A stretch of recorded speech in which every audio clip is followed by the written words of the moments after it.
They told me Pearl Harbor was a place you could stand above and feel every second of a life that stopped, like the ocean was keeping time for those who never left the ship. I was standing on the USS Arizona Memorial the first time I felt that weight. The sun had dropped low. The memorial's white ledge framed the water where the rusting bulk of the Arizona slept beneath a skin of oil and shadow. Kids murmured somewhere behind me. An old sailor traced the names on the marble. I remember thinking, this isn't just history. It's still here. It breathes. What no one expected was a photograph to pry that breath open again. A visitor's snapshot, taken from the memorial, spread through the internet like wildfire. An ordinary tourist image that, when someone looked closer, seemed to show a face hovering in the murky water above the sunken hull. The image was grainy, taken from a distance, but the pattern that people saw looked like a man's face, eyes closed, expression unresolved. For many, it felt like a final stare from someone who'd never surfaced. For others, it was another internet curiosity ripe for jokes and debunking. Before anything else, an important note. Much of what follows comes from personal recollections and posted accounts. These are anecdotal. Some details are reported as witnessed by veterans and civilians. Alternative, non-supernatural explanations exist and are often plausible. Where names are uncertain, I'll indicate that uncertainty rather than assert it as fact. If you're into deep history and true mysteries, consider subscribing. We dig into files, locate eyewitness accounts, and give veterans' voices the space they deserve. It's worth pausing for a moment to ground the place in what it is. December 7, 1941, when aircraft from the Japanese Imperial Navy struck Pearl Harbor and other targets across Oahu. The attack killed more than 2,400 Americans. Ships sank. Airfields were burned. The USS Arizona was one of the worst losses. More than 1,100 sailors and Marines died on that single ship, entombed with the vessel when it settled into the harbor's mud. That death toll is not a statistic. It's the starting point for why this place is treated with reverence, and for many, a kind of frightened silence. The Arizona Memorial is more than a tourist stop. It is a contested, sacral space, a flowing chapel, and a ledger of names. People come to remember. People come to mourn. They come to take photographs, to touch the marble, to stand over the sunken hull and imagine the men who never left. That is why a photograph that suggests a face in the water isn't merely a curiosity. It feels like a disturbance in a place already layered with grief. The photograph itself arrived in the public sphere with a messy, almost modern set of rituals. A social post, a few viral reshares, a screenshot on a forum, then coverage in news feeds. The original photographer is identified in some posts as an Australian visitor, name reported in certain threads but verification indefinito. The image was taken during a daytime visit. Timestamp metadata went along for the ride in some early posts, but the chain of custody for the photo became unclear fast. Once an image starts to move on social media, context is lost as quickly as attention. People reacted in predictable ways. A lot of viewers said they saw a face. Some called it a trick of light, sun glinting off the film on the water, a shadow cast by debris, pareidolia, the human brain's tendency to see faces in random patterns. Skeptics offered other mundane explanations: camera lens artifacts, reflections, oil sheen. Others were quieter. Veterans who had spent time at Pearl Harbor, active duty who had slept near the memorial or guarded it on nights, sent messages that were less certain and more unsettling. They recognized something in that image that made them think of what they'd felt or heard on base late at night. The image didn't and couldn't prove anything. It didn't need to begin a conversation that had been mostly hushed for decades. For years, stories had circulated on bases around Oahu. Small, shocking things that men and women who lived on island time passed along in low voices. Those stories were filed away under stress, grief, or the odd things that happen when large numbers of people live and work close to sites of trauma. The photo forced some of those file stories out into the daylight. One of the earliest and most persistent accounts to resurface in the wake of the photograph came from a veteran who identified himself only as Isaac, an Air Force man who'd worked at Hickam Field. Isaac wrote in a forum post that later echoed through message boards about alarms that would go off in the middle of the night between roughly 3 and 3:30 a.m. Empty consoles would trigger them. The calls to the guard desk came back clean. No personnel had activated the system. The alarms would clatter in the same pattern and then inexplicably reset themselves. He said the base dogs, the ones assigned to sweep buildings, sometimes refused to enter certain storage areas. Sentries reported the sharp smell of rot in rooms that should have been dry and sealed. The commissary's walk-in freezers, used in periods of overflow as temporary holding places during mass casualties, had a cold that smelled like old meat and something else, metallic old blood, details he described haltingly. Isaac's account was haunted less by figures than by the small failures of the living world, alarms at impossible hours, animals that behaved strangely, the smell that wouldn't be accounted for. He didn't claim he had seen a ghost. He said he'd seen behavior that shouldn't have happened in a military installation, and that it left a weight in his chest. You start trusting the instruments over people, he wrote. Then the instruments misbehave. He signed only with his first name and an old Air Force call sign. Verification indefinido. Other posts amplified the pattern. On one site, an anonymous user going by Combat Wombat 23 described doors on quarterdecks that would open on their own and the sense of being watched in warehouses. Another, posting under the handle Rare Notice 7417, recounted a night duty when the head count came back off by one, and later hours of searching produced nothing to account for the missing person. The disappearance in that post was never solved. These were fragments, memories that made something new. People online call the photograph more than a trick of pixels. They made it a kind of index to a shared, uneasy memory. When talking about these encounters, it's crucial to treat the men and women who report them with respect. Many were veterans who had carried loss with them for decades. Their accounts often read like an attempt to explain a faint echo they could still hear at night. To brush that away as embarrassment or fantasy is to miss the real wound. Trauma muddies perception. It also leaves us with an ethical problem. How do you rigorously investigate a memory and an image while honoring the people who lived through the events that may have produced it? Another thread connected to the photograph wound in from native Hawaiian folklore, the Night Marchers. The legend is old and deeply rooted in chiefs and rites, in the stories the island's people pass down to explain why certain places are dangerous at night. Night Marchers are, in the traditional telling, a procession of ancient warriors. Seeing them is dangerous unless you show proper respect. Remain prone, avoid eye contact, or they may take you. For indigenous Hawaiians, the story is not entertainment. It is an instruction and a warning, woven into the land itself. Circus members stationed on Oahu are not exempt from that cultural context. They hear the tale at base orientation or from local friends. Some dismiss it. Others, especially those who live on the island long enough to feel the compressed history in certain valleys and coastlines, treat it with a wary seriousness. Nicholas, on a forum, username Napoleon was right, recounted a night near Kaneohe when he woke up to the sound of distant drums and a line of figures he couldn't explain moving along the tree line. He did what the elders advised. He stayed still and kept his head down. The sound receded. He never mentioned any face in the water. He did, however, end his post with the admonition that the Night Marcher's story mattered because it was local knowledge, not because it proved anything about the photograph. The local storytelling created a framework through which service members interpreted the strange things they encountered. The Night Marcher's legend complicates military narratives in two ways. First, it provides an ancient vocabulary, marching drums, torchlight outlines, the sensation of being brushed by something unseen, through which modern witnesses translate odd experiences. Second, it raises cultural stakes. When a veteran speaks of seeing figures at night, they are sometimes speaking with language borrowed from indigenous lore. That doesn't mean the lore is being appropriated. It means the island's deep past and its modern traumas are entangled in the same spaces. And then there's Reuben. Of all the accounts that circled back after the photograph surfaced, Reuben's was the one that sat closest to the cinematic description of a haunting. It is the one men told around beers, the kind of story that makes you drop your voice and drag words across the carpet. He claimed to have been part of a small recon patrol from Bellows Field. The mission was routine, a night sweep along a coastal road, compass navigation through low brush, no NVGs, only the compass, maps, and the hum of the generator at the base left behind. They had strict orders not to engage anything that wasn't identified, to keep moving, to avoid civilian contact. Reuben's voice in the account, he'd identified himself as HNS Marine, surname not disclosed, carried a kind of exhausted bemusement. He described the compass acting oddly, turning on its own as if pulled by a magnet. The point man kept checking, convinced he'd misread the bearings. Then in the hush, he felt the life of the patrol change, a light tap on the shoulder. Not the hard tap of someone taking a weapon, a delicate, precise touch like the ghost of a finger. The man who felt the tap spun, weapon up, for a half second. Nothing. No one. The grasses didn't move. The moon was low and the road ahead should have been empty. They radioed the base. No one reported being near. The radio replied with static. As they pushed on, still uneasy, they came to a stretch of road where the map showed only scrub and a coconut grove.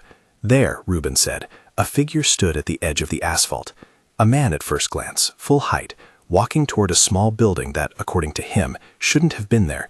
He used the word crescent to describe it, as if the building's roof were a sliver. It looked like a roadside rest, lit faintly by a single bulb. As the patrol rounded the corner to investigate, the building was gone. The headlights picked at scrub. The earth offered no foundation, no footprint, no store sign. The van driving southbound that they'd seen earlier, a civilian vehicle the patrol had waved past, slid by like an extra from a movie. The driver's face was blank in the glare. That sense of being out of step with a place is what Reuben described again and again. The road rearranging itself, distances shifting, the map's lines ceasing to be reliable. When one of his men dropped his compass to the pavement to check, the needle spun like a thrown coin. The point man's boots left prints that seemed to stop mid-stride. They returned to base in silence, a squad that had not lost a soldier physically, but had lost the easy assumption that a map and a clock told the full truth. Reuben's story read like a report until the end, when his voice softened in the retelling. The thing that had touched his shoulder, if that's what it had been, felt like the past touching the present. He didn't say it was a ghost. He said it felt like history refusing to stay submerged any longer. Those are the kinds of details that give the photograph its new life. The image acts like a magnet for memory. Once someone posted the face in the water publicly, fragments of long-standing reports reassembled themselves into a pattern. Instruments misbehaving, animals refusing to go where they should, night alarms sounding without cause, silhouettes at the road's edge, a smell that didn't belong. Taken together, even skeptics said it created a narrative that was difficult to ignore. Skeptical explanations multiplied, to be sure. Scientists and photographers weighed in. Pareidolia is real and powerful. Film emulsions and camera sensor quirks can create face-like patterns in chaotic surfaces like oil and wave. Oil on water forms rainbow sheens and eddies that catch light. Sun angle plus camera angle can make meaningless reflections look deliberate. Others pointed to logistics. The harbor is an industrial zone. Pipes, engines, and refloated wreckage make odd sounds. Rodents, decomposition gases, and refrigeration breakdowns produce smells that resemble rot and blood. Training exercises and role players sometimes stage realistic events for base preparedness. Human error leaves a hole of uncertainty where memories dwell. Even with those explanations, something persists. The emotional reality of veterans' accounts is not disproved by a camera artifact. Trauma can shape recall. It can also etch details into memory that don't correlate neatly with measured data. A man who has seen loss knows the taste of fear differently. His memories are not evidence of the supernatural. They are evidence of a continued and living relationship with a place where many died. Public reaction to the photograph was a layering of these tensions. Headlines ranged from sensational, face of the fallen, to sober, photo prompts veterans to share stories of Pearl Harbor night encounters. The press ran both the image and the veterans' recollections side by side. Social feeds turned the photo into a game of pattern recognition. Some commenters were cruel, others were reverent. Comments that treated the site as a playground for jokes drew immediate rebuke from people who had family names on the memorial's marble. The photograph spread for all its modern absurdities, forced a conversation that had quietly rumbled on island bases for decades. At the center of that conversation were questions the image could not answer. Who was in the photograph, if anyone? When exactly had it been taken? Could the face be matched to a known missing sailor? The chain of custody for the file was thin, the name of the photographer uncertain, indefinito. Newspapers asked historians and museum curators. The National Park Service, the steward of the Arizona Memorial, made no official pronouncements about the image, beyond reminding the public that the memorial was a site of national remembrance and deserved decorum.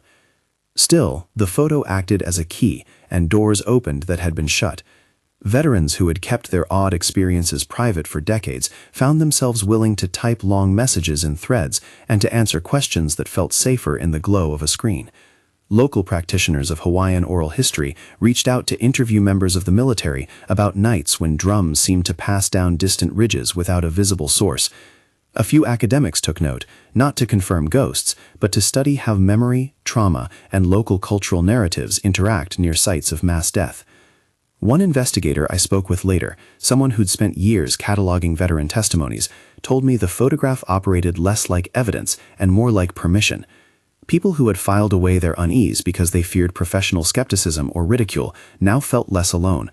When that photo went public, the investigator said, it made it easier for people to say, I felt something too.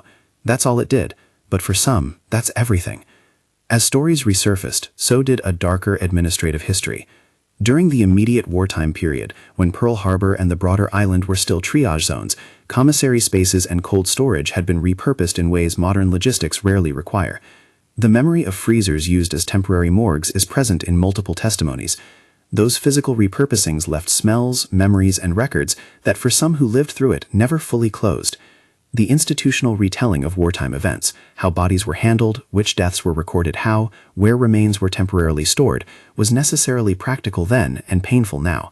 Veterans who worked in those areas tended to describe their recollections in terms of function and the small moral dissonance of military necessity. We did what we had to do, then we lived with the aftertaste. It's worth saying again, plainly, that none of these anecdotes prove anything about life after death, but anecdotes do illuminate how a community makes sense of trauma. The photograph, the alarms at 3:17 a.m., the dogs that wouldn't enter a building, the night marchers, Rubin's missing crescent building, they are threads from different looms that, when pulled, reveal a tapestry of a place that resists easy interpretation. Memory, culture, and physical environment tangle. In many of the veterans' accounts, there's a recurring image, less sensory than ethical, the unclosed ledger. The names on the marble at the memorial are literal examples, but the idea generalizes. Wounds that do not get a narrative, ones that are not acknowledged, recorded, or publicly mourned, seem to continue to manifest as small, persistent disturbances. Instruments misbehave, dogs refuse, lights blink on their own. For people who lived through Pearl Harbor, those disturbances were not entertainment. They were reminders that some questions weren't going to be answered in a single press release. By the time the photograph made its way into mainstream reporting, a loose network of witnesses had begun to collect. Forum threads linked to local newspapers, and local newspapers linked to oral history projects. A few amateur researchers reached out to the Australian photographers' posted accounts. Others tried to obtain original files. At least one group of veterans planned to gather to compare notes in person. Men and women who'd seen oddities and wanted to talk, not to be judged, but to be heard, and to see whether their memories lined up in ways the internet couldn't capture. One of the most tense moments in the months after the image came to light came when an old Naval Public Affairs memo, filed away and never digitized, surfaced, referencing a series of unexplained alarm triggers at a maintenance depot in the early 1950s.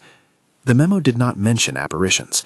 It recorded repetitive false alarms, unexplained refrigeration failures, and the aftermath of a mass casualty simulation that some now believed had been misread as an actual event.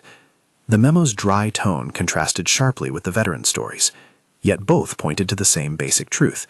Places that host extreme events tend to generate small anomalies that resist tidy, technical explanations.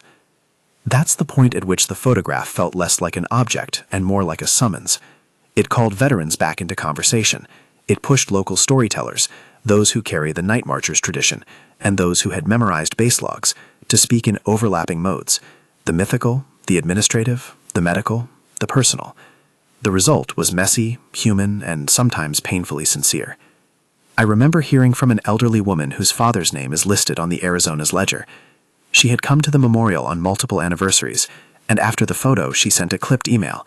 She did not want the site to be used for spectacle.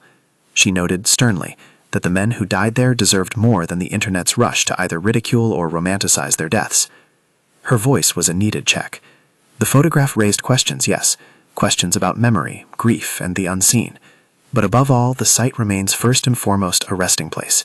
That ethical boundary matters. Still, for those who had spent nights on base watch, the photograph offered a language.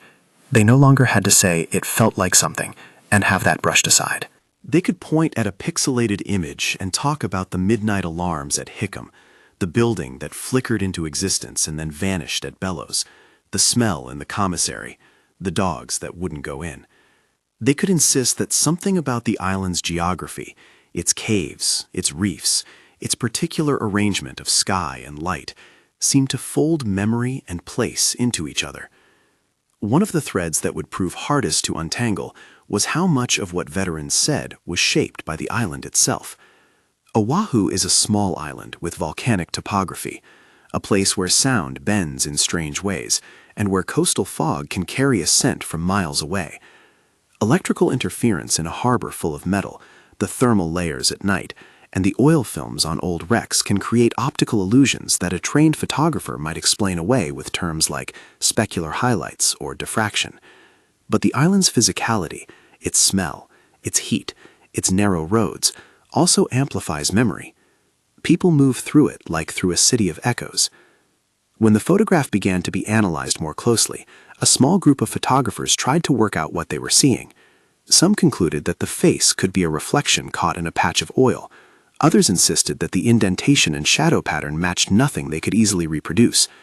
The debate was technical and at times petty, but it also refused to settle the larger human questions. Why did the photograph make so many people want to speak? Why did it unlock accounts that had been sleeping for decades? The answer in part seems obvious, because places of mass death do not admit to neat closure. They accumulate stories. They accrete an atmosphere in which the living are compelled by conscience or curiosity to return. The photograph didn't create the stories any more than a single cough creates a cough line. It simply gathered scattered sounds into a rhythm people recognized. The rhythm, in that sense, was the start of something larger, not proof, but pressure. That larger thing began to bend official attention. Local historians who had written about Pearl Harbor for years found phone calls from producers and podcasters. Archival staff who guarded fragile maps and old logs were suddenly getting requests to open boxes that had until then never been touched. A handful of veterans scheduled a small public meeting at a community center to talk about nights on base. The meeting was meant to be a listening session, an effort to document accounts before they were lost to time. People came, a few long-retired sailors, a woman who had worked the night shift at the base hospital, a man who said his squad had watched a procession of lights move across a ridge, and later learned the ridge had been reported to local elders as a place of ancient burials. They spoke carefully, and sometimes they cried. Reuben's account was on the table that night. He told his story not as proof, but as memory laid out for others to hold. He was careful with details, times lumped into that part of the night, bearings that didn't line up exactly, the feel of a shoulder tap that left no mark, but left something in his chest. When he finished, someone in the audience, an archivist, thanked him and asked if he'd be willing to write down everything he remembered. He agreed. Outside, the wind off the ocean smelled of salt and old fuel. The memorial lights blinked across the harbor like small, slow Morse. In the months that followed, more people reached out to researchers and to the press, some to say their experiences matched Reuben's, others to offer plausible technical explanations. The community's conversation, which had once been private and guarded, began to take on a public shape. People who'd never spoken aloud about that night in 1941, or about the nights that came after, now faced their recollections with new company. There were, inevitably, attempts at closure that the stories wouldn't allow. A few online investigators tried to match the face in the water to a known photograph of a missing serviceman, claiming a kinship that family members sometimes rejected as opportunistic. The National Park Service reiterated the memorial's role and asked for decorum. Local cultural practitioners asked that the Night Marcher stories not be used as proof text for internet spectacle. Veterans asked for attention, not exploitation. Still, by the time the winter rains began, the photograph had done what photographs often do. It held a mirror to the present and forced a community to look. It had reopened conversations, produced new interviews, and even nudged archivists to examine fragile wartime documents that might have otherwise stayed boxed. Whether it clarified anything was another matter. And that's where the story sat when I left Oahu the first time after seeing the memorial. The photograph was circulating, veterans were talking, researchers were asking for files. The island's past and present were tangled in ways that no single explanation could undo. But that was just the start. What the veterans described next made the photograph look small. What the veterans described next made the photograph look small. After that community meeting, accounts arrived in a steady, slow trickle. Emails, private messages, handwritten notes passed at reunions. The stories were not always spectacular. Often they were small and cumulative. A guard who woke to find his flashlight on the floor with the bulb cracked though he had left it secure. A dog that would not cross a threshold no matter how much its handler coaxed. A locker that smelled like something feral and old despite being cleared that morning. Taken one by one, they were forgettable. Taken together, in the wake of a face in the water, they read like an index of a place that simply refused to be contained. One former radio operator, who asked to be identified only by his initials, TL, wrote a long, formal message to an oral history project. He described a sequence he'd logged during the early 1960s.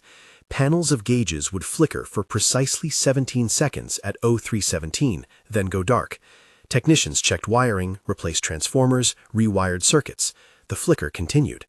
It repeated on nights with no storms, nights when ship traffic was light. TL did not claim a haunting. He cataloged what he had watched, and it dwarfed the photograph in weight because it had a record. Timestamps, men dispatched to investigate, repair orders closed and reopened. The paper trail was prosaic.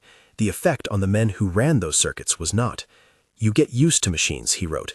Then you don't. Then you start asking if the thing that's wrong is the machine or whatever left it.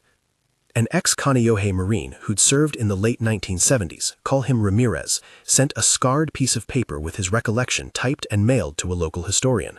His handwriting was jagged. He spoke of a night convoy when his unit parked near an abandoned boatyard to wait out a storm. The men were asleep, huddled in ponchos. Ramirez woke to the smell of something like citrus and rot combined, an odd pairing he chased to the yard's far corner.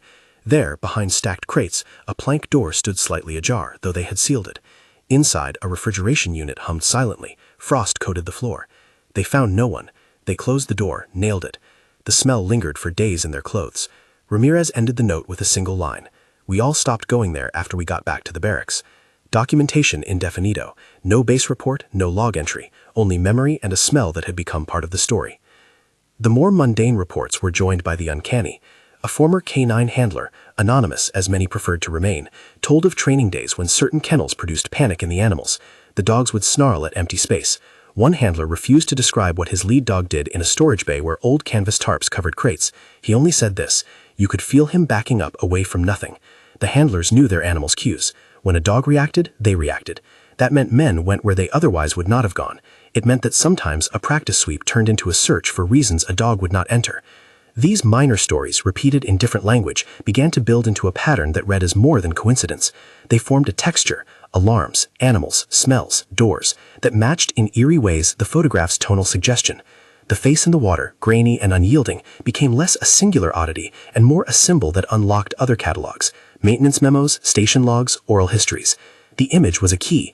The key did not open a single neat door. It opened many small drawers, each with its own unsettled item. Then the investigation turned outward. A small team of photographers and digital analysts offered to examine the file. They did not have access to the original camera. Most copies online were screenshots, re-uploads, social media compressions that destroy metadata, but a few high-resolution shares existed.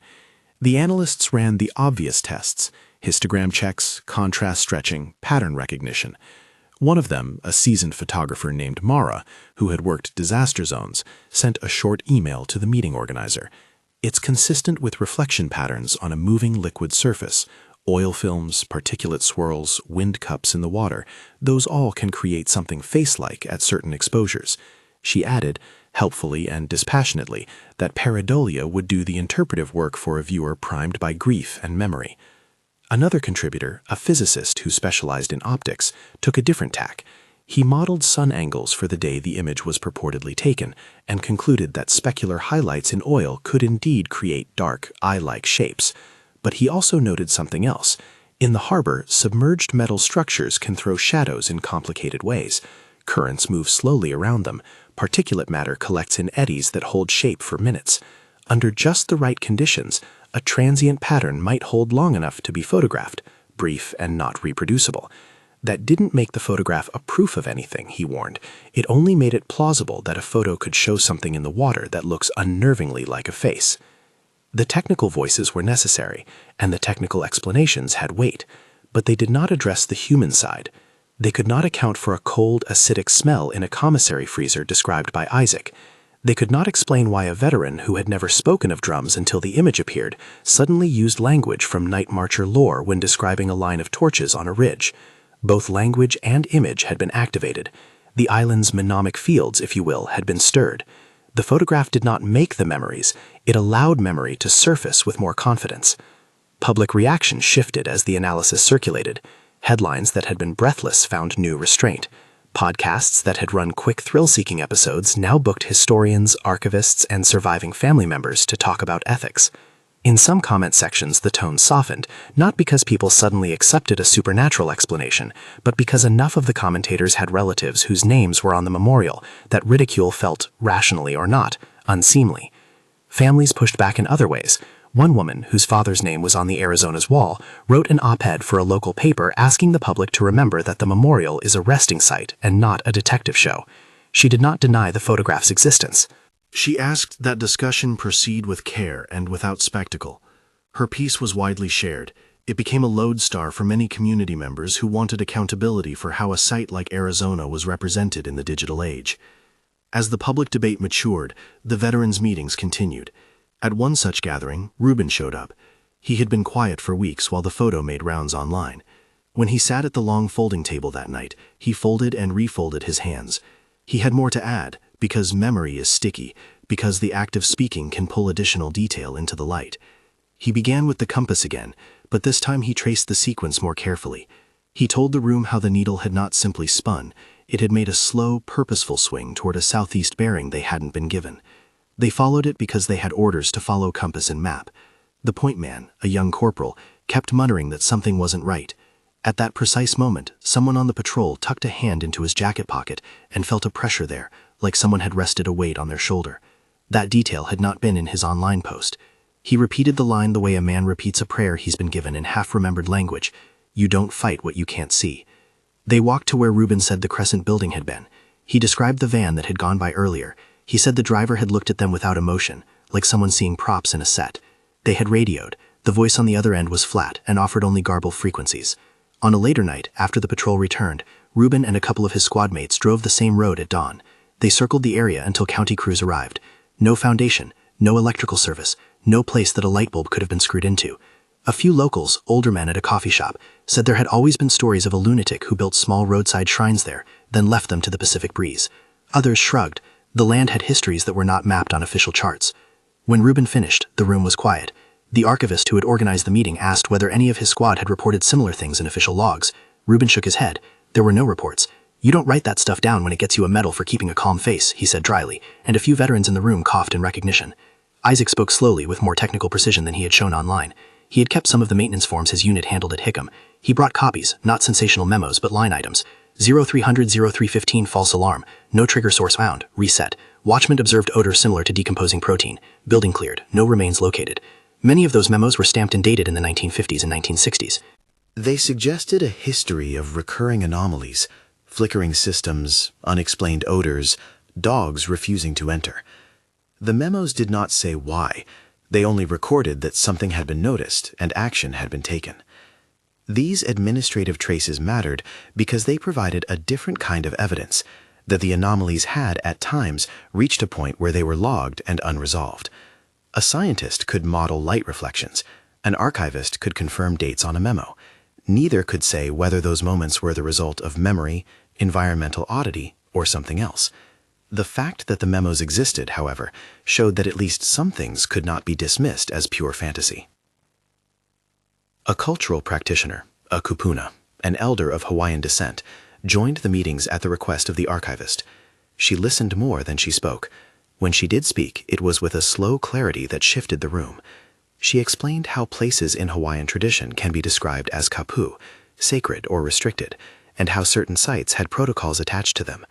She reminded the men and women gathered that the Night Marcher tales are not ghost stories in the chief sense, but culturally meaningful instruction about how to behave near wahi kapu, places of ancient burial and legacy. She asked that no one use those stories as evidence for sensational claims. She also pointed out, gently, that for people raised on the islands, the land has its own memory. It does not separate centuries easily. Her presence tempered the veterans' language. It gave the veterans a way to frame their experiences without unwittingly co-opting a cultural narrative that had a life before and beyond American military presence. As the investigation grew, so did the pressure to produce a neat explanation. Some local online sleuths tried to match the face to missing sailors, comparing uniform collars and jawlines. Families bristled. The National Park Service reiterated its stance. The memorial is a place of remembrance, and while public discourse was welcome, respect should guide it. Scholars weighed in on how grief shapes perception and how social media accelerates pattern hunting. That conversation was useful. It also missed what had become clear to many people in the meetings. The photograph did not have to be a literal window to the afterlife to be important. Its importance lay in the fact that it had drawn forward a chorus of memories that otherwise might have decayed with their holders. The most troubling responses came from opportunists. A few online hosts ran clickbait segments suggesting that the face was a ghost finally photographed. Conspiracy sites argued the government had suppressed evidence. The worst pieces tried to monetize family grief by selling memorabilia at haunted tours. Veterans and community leaders pushed back. A coalition, Veterans, Native Hawaiian elders, and local historians drafted a set of ethical guidelines for how the site and its narratives should be handled online and in local tourism. Their request was simple: treat people with dignity, do not exploit loss for profit, do not weaponize cultural practices for sensational stories. The guidelines were adopted by a couple of local tour companies and posted on community boards. Amid the mess, there were quieter developments. A group of amateur historians gained permission to access a small box of Navy maintenance memos stored in a regional archive. There, hidden among dry technical reports, was a terse, typewritten note from the 1950s about repeated false alarms in a maintenance warehouse near the harbor. The note recorded that the alarms had been costly in man-hours, but closed with an administrative shrug, no identifiable cause. Another memo referenced a training exercise misreported as a mass casualty in the confusion, an official line that later readers read as the sort of bureaucratic understatement that shelters deeper human stories. These documents did not prove hauntings. They did show that the infrastructure around Pearl Harbor had been stressed, and that stress occasionally produced unaccountable events. And then, months after the photograph first surfaced, someone in Australia, an independent journalist, contacted the person believed to be the original photographer. The conversation was brief and mediated. The photographer, whose name many had tried to confirm, but whose identity remained indefinito in public threats, agreed to a limited interview. He said he'd been visiting with his family, that he had taken many photos that day, and that when he later looked through them, he noticed the pattern. He insisted he was not trying to make a spectacle of the site, and had posted the photo because it puzzled him. He granted permission to researchers to examine the original camera file. The file, when obtained under controlled conditions, showed no obvious signs of deliberate manipulation. It did show compression artifacts typical of consumer cameras. Analysts could not rule out a reflection. They could not confirm a face. That absence of confirmation did nothing to stop people from seeking patterns. It did, however, push many of the most reliable participants, the archivists, the kupuna, the veterans, toward a more cautious public language. The narrative was no longer just a viral curiosity. It had become a community project, to document, to remember, to guard dignity. The narrative climax arrived not because a skeptic was disproved or a ghost definitively identified, but because a family member spoke publicly at one of the gatherings. He was a soft-spoken man whose grandfather's name appeared on the memorial's wall. He had reached out to attend after stumbling across the photograph online. He said plainly that he did not want to be told what to believe. He wanted only that the men honored there be treated with reverence. Then he did something else. He thanked the veterans for speaking. He said that the stories, no matter how they landed in public opinion, had given him a different kind of access to his grandfather's absence. He could imagine his grandfather's last night, not in detail, but in texture, and that imagination mattered. It allowed him a small, human closure that official records had never provided. That testimony reframed the debate. The conversation was no longer about proving apparitions. It was, for some people, about the ethics of remembrance and what it meant to allow multiple ways of holding grief. From a narrative standpoint, the photograph had done what photographs often do that are not conclusive. It multiplied meaning. It created a space for testimonies that otherwise might have remained locked. It forced the island and those who lived on it or had once lived on it to reckon with layers of memory that overlapped: indigenous histories, wartime logistics, personal trauma. It did not resolve those layers into a single narrative. It showed them pressing up against one another. The last leg of the public reckoning involved a small, carefully curated exhibition at a local museum. It presented archival photos, maintenance memos, oral histories on tablets, and context from Native Hawaiian elders about night marchers and place-based protocols. The photograph was included, framed as part of the conversation rather than the conclusion. The display made a deliberate choice to show the photograph alongside piles of other materials that complicated its use as evidence. Visitors were asked to consider not what the image proved, but what it made people feel and why. At the exhibit's opening, a young veteran approached the curator. He had been posted at Pearl Harbor after his enlistment, and he had come to the memorial more than once. He told the curator that seeing the face in the water online had made him think of the first time he watched an oil sheen lap at a harbor buoy on a windless night. He had smelled something metallic that he could not name. He had not known how to talk about it. Seeing the photograph, he paused, searching for the right words, had given him permission to use other words. "It's not about ghosts," he said finally. It's about remembering that the things you carry with you don't always have a shape. The curator thanked him. A hush settled over the room. In those months, a few documentaries were proposed that promised to find the truth. Some local journalists balked at sensational invites. The archivists who had opened boxes insisted that the public remember the human detail. Maintenance logs are about men and women doing necessary work under difficult conditions. Their entries read blandly in file drawers, but they mark nights when men had to be strong and later had to be fragile. The photograph had persuaded a handful of institutions to fund more oral history work, to capture stories before they ebbed. That, many agreed, was a worthwhile outcome, regardless of what the photograph proved. The ethical question persisted: how to hold the photograph's mystery without exploiting the dead? The answer, for many involved, was simple and stern. Treat the site as only partly a story to be mined. Treat it primarily as a place. Respect the ledger of names. Allow people to be haunted, if they choose to be, without suggesting that the phenomenon must be publicized for clicks. When the immediate frenzy subsided, a new pattern took hold. Local community groups began to coordinate respectful events at the memorial on anniversaries, moments of quiet and recorded testimony. The oral histories were cross-referenced and archived. The photograph remained in circulation, but it belonged more and more to the community that had been activated by it. Rather than being a single sensational artifact, it became part of a layered archive, a digital file, yes, but also a doorway to memos and an invitation to listen to voices that had been quiet. So where does that leave the question the photograph raised? It leaves it unresolved, but richer. The most plausible physical explanations, oil sheen, reflection, pareidolia, are real and persuasive. The human experiences that coalesced around the image are also real and persuasive. Both can be true at once. A photograph can be a trick of light and still catalyze grief. A place can produce optical anomalies and still hold a cultural memory that alters perception. In the end, the island kept some of its secrets. The photograph did not unearth a supernatural dossier. It did something different. It reopened the ledger of human memory. And that ledger, full of small misfires and unsolved alarms, of canned memos and informal stories, proved to be a kind of living thing. It required tending. I left Oahu after the exhibit with that in mind. The harbor looked the same as ever. The oil-streaked water caught light like a shuttered breath. The white memorial sat as it always had, a place to look down and be aware of what names rested below. The photograph continued to move through social feeds, but it belonged now to a larger conversation about grief, memory, and the ethics of telling those stories. That felt, if nothing else, like progress. There is one more thing to say, and it is a simple one.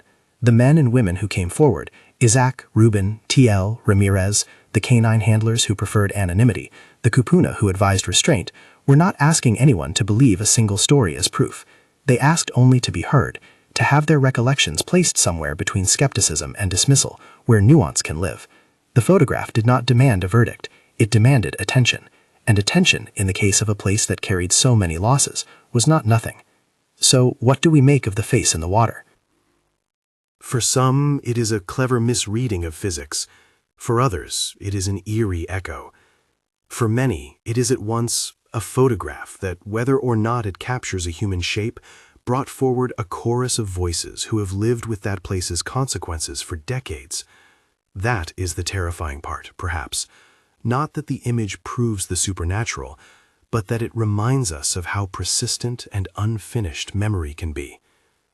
If you want sources and archival links we used for this episode, check the description below and consider subscribing for more investigations. Above all, if you visit the memorial, remember that it is a resting place. Treat it with quiet, with respect, and with the humility that comes from not having answers for everything we feel. Thank you for listening.